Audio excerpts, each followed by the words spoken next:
I want you to imagine the chaos of Gettysburg, July of 1863. Cannon fire shakes the ground, smoke fills the air, and yet, right in the thick of it, there are women whose stories almost never make the history books.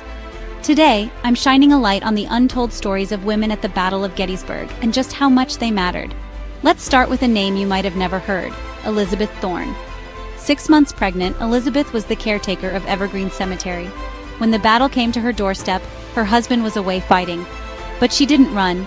Instead, she sheltered Union officers, fed hungry soldiers, and after the fighting stopped, dug graves for the fallen, hundreds of them, with nothing but her own hands and a shovel. 6 months pregnant, remember? Imagine the strength that took. Then there's Tilly Pierce, just 15 years old. When the battle began, she was swept up in the flood of wounded men pouring into town. She helped in field hospitals, fetching water, tearing up linen for bandages, and comforting the dying. Her diary captures the horror and the humanity. She wasn't just an observer, she was right there, making a difference, one soldier at a time. And it wasn't just locals who rose to the challenge. Nurses like Cornelia Hancock came down from Philadelphia. Hospitals were overwhelmed, and most men wouldn't even look at the worst wounds. Cornelia?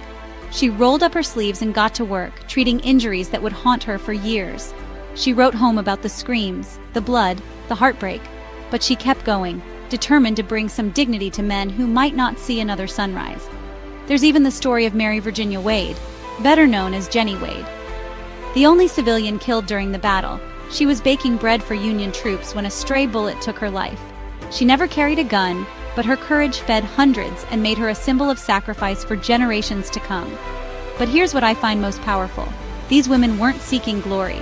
They didn't wear uniforms or earn medals, but their bravery shaped the outcome of Gettysburg. They fed, nursed, and comforted thousands, sometimes defying orders just to get a wounded man water or tear down her own linens for bandages. The lines between home and battlefield blurred, and for 3 days the women of Gettysburg became frontline heroes. Their stories remind me that war isn't just about generals and maneuvers. It's about ordinary people answering impossible calls. The women at Gettysburg didn't just witness history, they made it, one act of compassion at a time. So next time you think of Gettysburg, don't just picture the soldiers. Remember the women, Elizabeth, Tilly, Cornelia, Jenny. Their courage echoes through time, reminding us that heroism comes in many forms, and sometimes it wears an apron or carries a shovel. Thanks for joining me to explore these hidden stories. If you want to hear more untold chapters from history, hit that subscribe button and keep questioning what you think you know about the past. Thank you for watching. Please like and subscribe. Until next time, keep our heroes alive.